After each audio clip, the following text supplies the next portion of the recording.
അല്ല, നീ എന്താ ഇവിടെ?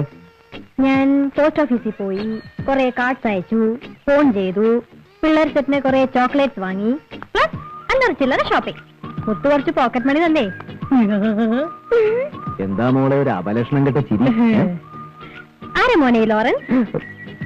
ലോറൻ, മൈ ഫ്രണ്ട്, എന്റെ വെരി ക്ലോസ് ഫ്രണ്ട്. എന്താ? അല്ല, ഒന്നുമില്ല. ഈ ക്ലോസ് ഫ്രണ്ട്സിന് ഇങ്ങനെ കാശ് കൊടുക്കുവോ കാണാൻ വരുമ്പോ? ഓ, എല്ലാം മാറിയെന്ന് വാച്ച് ചെയ്യായിരുന്നല്ലേ? യെസ്. ബോധന മോളിലെ പക്ഷിയെ പോലെ എല്ലാ ഫ്രെയിമിലും ഉണ്ടാവുമല്ലോ. ഫിനാൻഷ്യൽ പ്രോബ്ലംസ് വളരെ വറി ചെയ്യുന്നുണ്ടോ? ചില്ലറ പ്രശ്നങ്ങളില്ലാതില്ല. എന്താ? എല്ലാ പ്രശ്നങ്ങളും സോൾവ് ചെയ്യാൻ ഒരു വഴി തെളിഞ്ഞു വരുന്നു സ്വാമി. എന്ത് വഴി? ഏത് വഴി? അങ്ങനെ ചുമ്മാ പറഞ്ഞു തരാനൊന്നും പാടില്ല, എന്നാലും പറയാം, ശ്രദ്ധിച്ചു കേട്ടോ. 5 ಕಸಿನ್ಸ್ನಲ್ಲಿ ಯಾರಾவது ಒಬ್ರು ಮದುವೆ ಮಾಡಿಕೊಂಡ್ರೆ ತಾತಂದು ಪರ್ಸನಲ್